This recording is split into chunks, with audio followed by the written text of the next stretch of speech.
Now, the Ghana Police Service is heading to the Supreme Court to seek interpretation of some constitutional provisions which have been used to shield MPs from being arrested or even interrogated by the police. The police have been on the heels of MP for Medina, Francis Susu, who, for his involvement in a violent demonstration over roads in his constituency last week. The police's attempt to invite the MP to assist in investigations has so proven unsuccessful after the Speaker of Parliament, Alban Bagbin, refused to release him. ACP Kwesi Fori says the service will require the interpretation of the court to guide future arrests of MPs. That also, to date, the Honourable Member of Parliament has not surfaced. So the police resolved, to use some tactical ops, to let him know that one, they know where he is and where, he's going. And they met him at the church, and their presence through those tactical moves were noticed. And so the Honourable Member of Parliament did not turn up. All that we are saying is the police could have used all necessary force to apprehend him since he was at that premises, but they did not. And it's one part of our moves. But all that we want to say is, as an Honourable Member of Parliament involved in the formulation of laws, he should just, submit to police authority by coming, to write statement. We know that the police has a big role and mandate under our democratic system, where the Constitution has made it clear. Refusal to appear before the police is not a good thing. We have options, and we might be looking at the other options that will make him to be compelled, before the law. And we will pursue those options. And even when we wrote to the Honourable Speaker of Parliament, the answer to us, those clauses and enumerated, the police can go further to look for further interpretation, at the Apex Court, at the Supreme Court, for future guidance in our operations to make us to be more focused. It will be well directed, to know whether we are all equal before the law. Leadership of the minority has also been responding to the concerns of the police. And according to Minority Leader Haruna Iddrisu, he says Parliament is not shielding the MP. Haruna Iddrisu says if the processes and procedures are followed, he will personally walk the MP to the police and insist several MPs have cooperated with the police, but only when the right channels are used. The Speaker is simply demanding respect for process and procedures.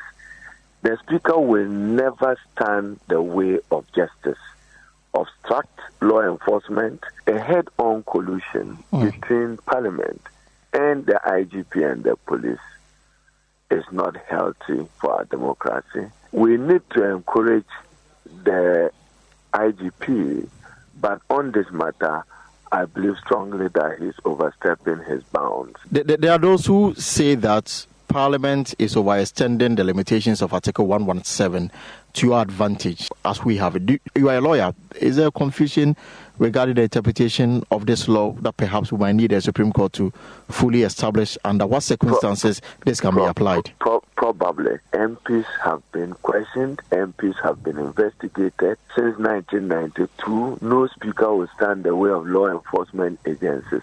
More importantly, we are a country governed by law.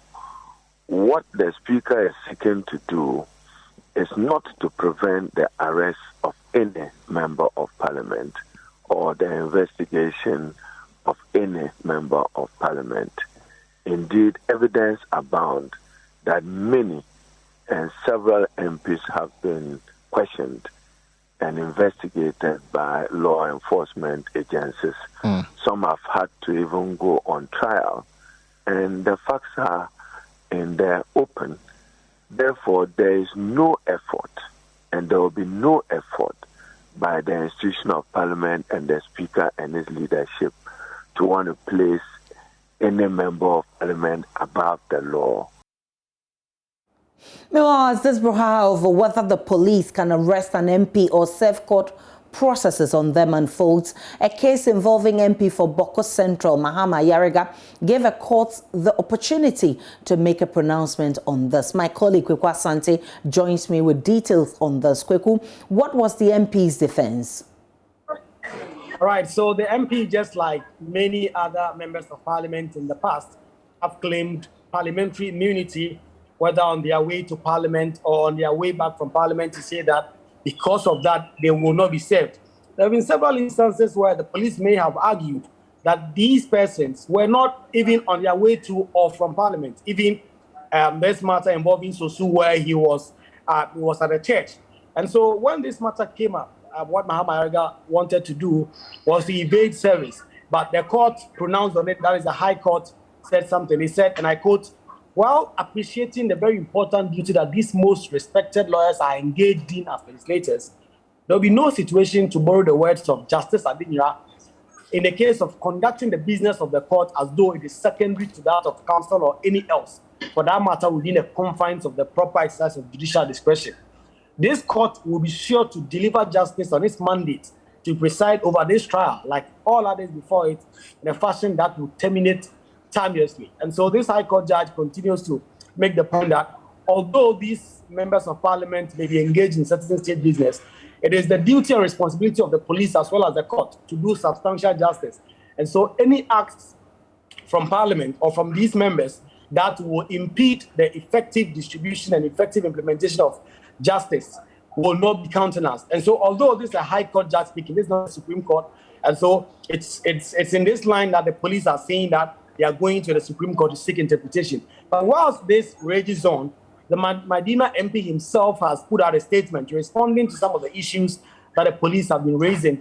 He says, for instance, that there was no particular point in time where he's evaded arrest. He's been telling in the statement that he released that what the police have been seeking to do has been unlawful, and if they were minded to invite him, they should have written to the Speaker first and foremost.